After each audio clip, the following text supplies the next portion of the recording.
Today's show, how QLAC could bring relief from RMDs. Part 2 of this week's series on the impact of QLAC and emerging insurance products in retirement with nationally recognized annuity expert Mike McLaughlin. Hi everyone, I'm Steve Savant, syndicated financial columnist, a contributing author to Backroom Technician in Innsmouth. Let's get down to business.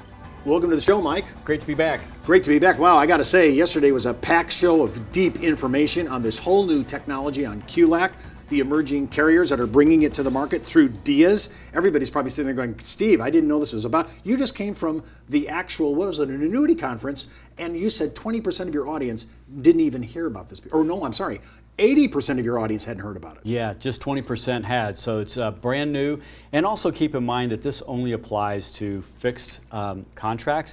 So for those people who are used to selling stocks, bonds, mutual funds, not in the game, which if you're a life producer, this is a great opportunity to go out and have something in your hip pocket that a mutual fund person and a variable annuity person will not have. And we think that that's why so many people have not heard about it, because the variable annuity companies aren't talking about it, your mutual fund wholesalers aren't talking about it.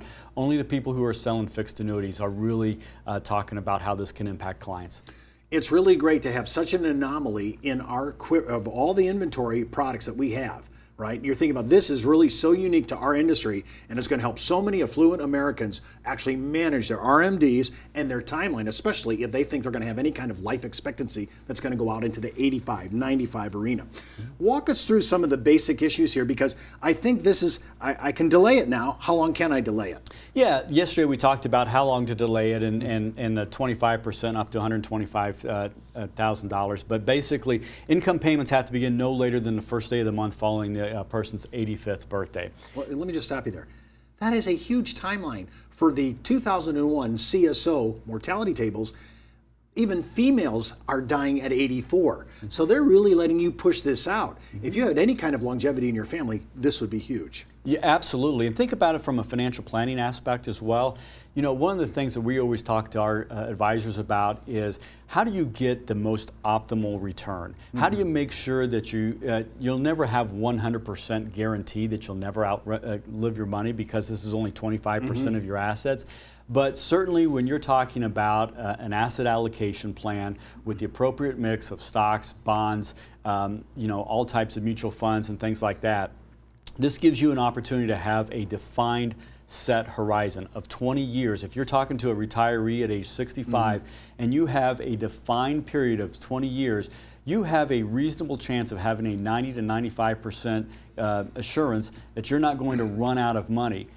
If you do, then you have the QLAC popped in at age 85 to make sure that you have the income. This is a huge tactic for retirement planning. This could be the new traditional backstop for your retirement. People generally are going to run out of money if they stay completely in equities, generally, depending upon the market, of course, but somewhere in their mid-70s, 870s. Now we're giving this ability to defer, which helps us in our tax issues, because I don't have to take the RMD till later on. How long, if I have to start taking money at 85, is this lifetime then?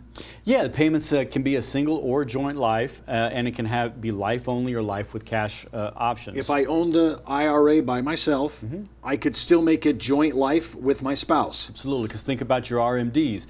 You can use the different table to include your spouse to make sure that those RMDs continue. Can I do that even though my wife may not have a significant retirement plan herself? Absolutely.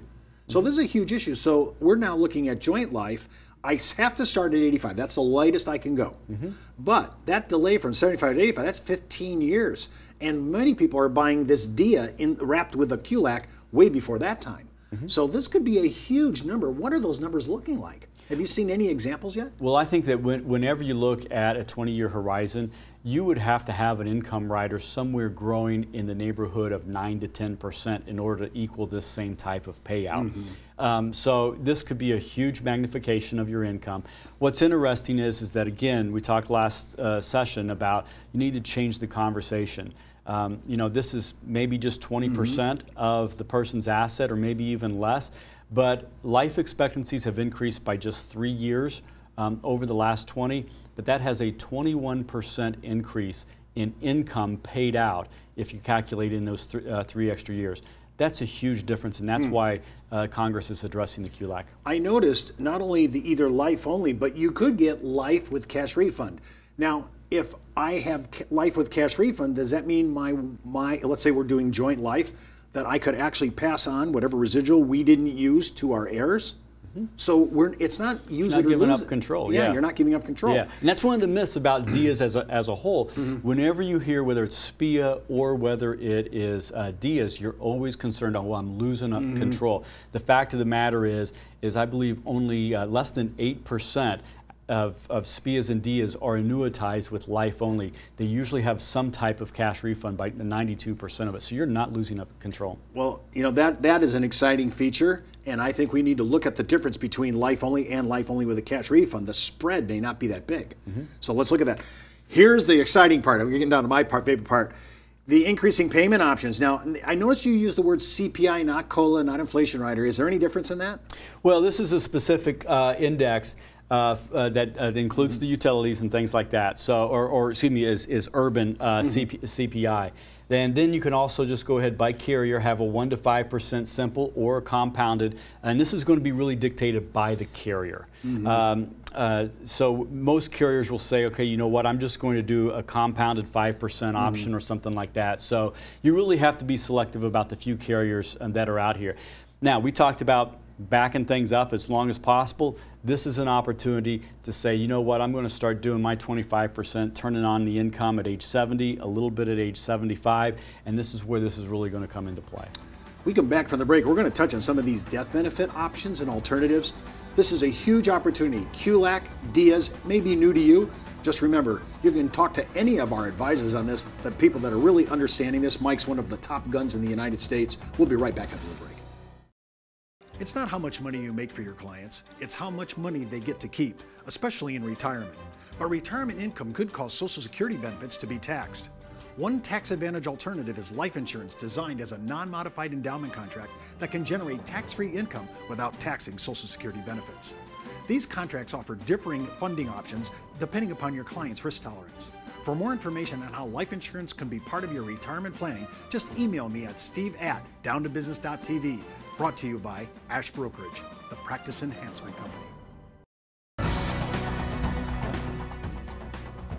Welcome back to our second segment. Of course, I'm with Mike McLaughlin, nationally recognized annuity expert. We're talking about QLACs, we're talking about DIAs, and if you're saying, Steve, I don't even know either one, again, remember, if you just write me, I'll be happy to walk you through this, send you some of the information that we already have. Talk about some of the death benefit options, Mike, because I was kind of all over this other. I love the CPI, 5% compounded. Wow, I want to see the carrier that comes to the table with that. Yep. As well as my life with cash refund. So now I've covered off the liquidity issue. Talk to me about the death benefit options. Sure, yeah. One other thing before we go to the death benefits, you know, with the CPIU, you know, this is a great thing when we talk about Social Security planning. We've talked about the impact of Social Security. One of the best things about Social Security is that it is inflation protected. So this is a great opportunity. If you were doing systematic withdrawals out of your mutual fund or your assets under management, by increasing that payout, you're really eroding that money quicker and it begins to snowball. Here's an opportunity to get base guaranteed income along with Social Security for that mass affluent, which is the target, and have two major foundational parts of your income strategy indexed for inflation.